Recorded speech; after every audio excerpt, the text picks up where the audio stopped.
Баршаңызға қайырлы күн, есімім Алтынай. Бүгін сіздермен бірге өте дәмді әрі тойымды шығатын нан кебаптың рецептісімен бөлісейін деп отырмын.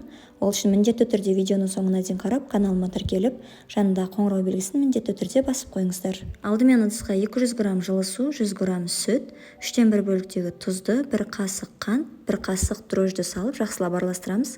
Және оның үстіне біртіндеп отырып ұн салып, жұмсақ қамыр илеп алатын боламыз. Дайын болған қамырымыздың бетін жауып, жылы жерге ашытуға қоямыз. Енді салмасын дайындауға кірісеміз. Мендегі жылқы еті, өздеріңіз қалауларыңыз бойынша кез келген етті қоссаңыздар болады. Тура видеода көрсетілгенше етіп турап аламыз. Кешкі немесе түскі асқа дайындап көруге кеңес беремін. Өте тойымды әрі дәмді болып шығады.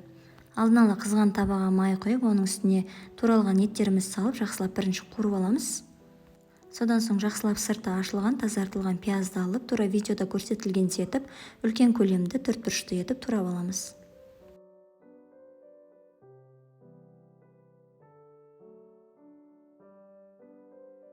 Қуырып жатқан еттің үстіне бұрышты, дәмдеуіш, тұзды салып, бір бас чеснокты осылай теркадан өткізіп, барлығын жақсылап қуырып аламыз.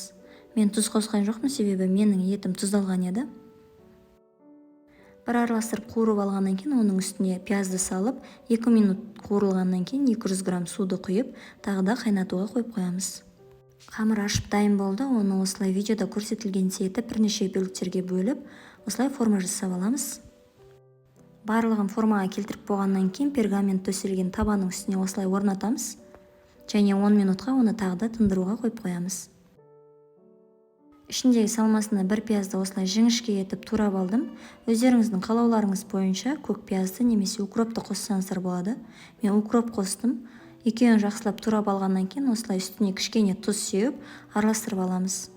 Тынған қамырдың үстіне жұмыртқаның сарысын барлығын жақсылап осылай жағып шығамыз. Қалауларыңыз бойынша күнжіт сепсеңіздер болады. 200 градуста 20 минутқа қойып пісіріп аламыз.